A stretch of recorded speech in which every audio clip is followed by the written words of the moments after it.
Gulyaze is a Turkish town founded on a small peninsula on Lake Olabat.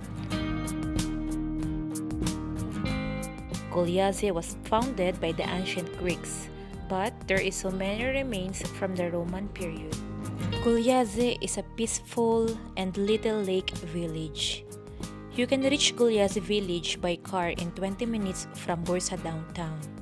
It is really peaceful and sweet, especially when you hike to the theater place. You can see the landscape of the Gulyaze ultimately.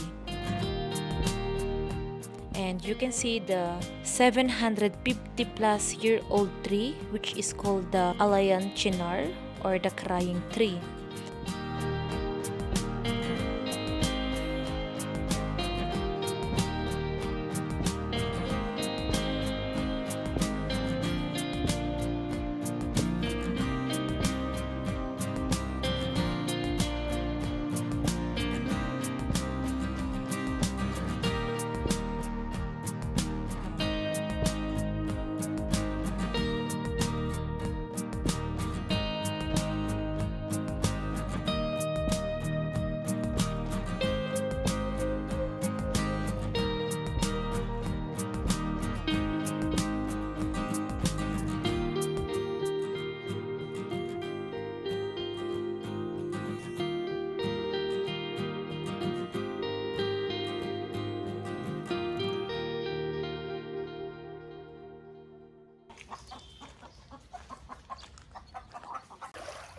This is a perfect place of tranquility, accompanied by the sounds of the waves from the lake and the chirping birds around.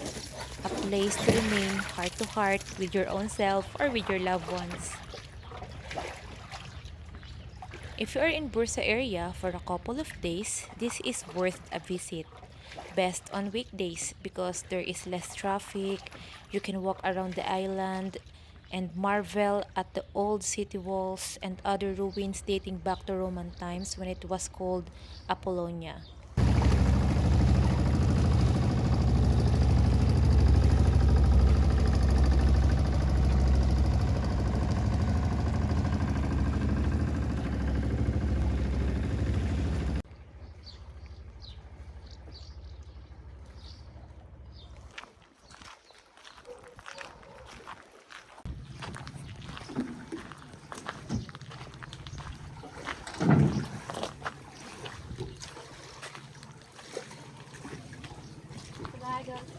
Kolay gelsin.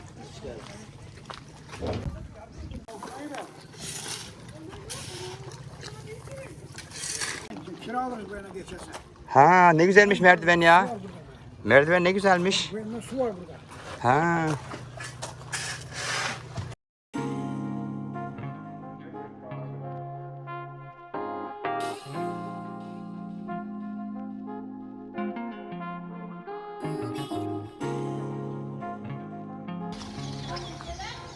So you better get there early before 10 a.m. maybe because parking is a premium.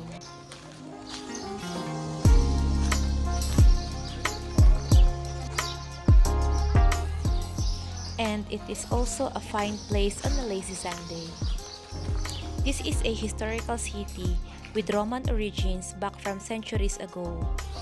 It's on an island of its own.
You smell the bakery as soon as you sit down, enjoy the coffee shops and snacks available.